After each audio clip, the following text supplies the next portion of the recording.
ایک مسئلہ جو ہے وہ ہمارے ہاں بہت زیادہ پریشان کن، بہت زیادہ لوگ اس سے پریشان ہیں۔ وہ مسئلہ ہے حاسدین کے حسد کا۔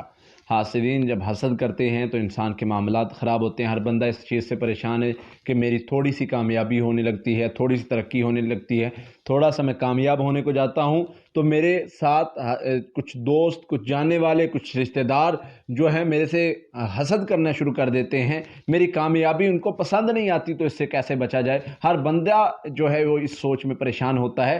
تو اس کا اللہ تعالیٰ نے حل بتایا ہے، وَمِن شَرِّ حَاسِدٍ اِذَا حَسَد۔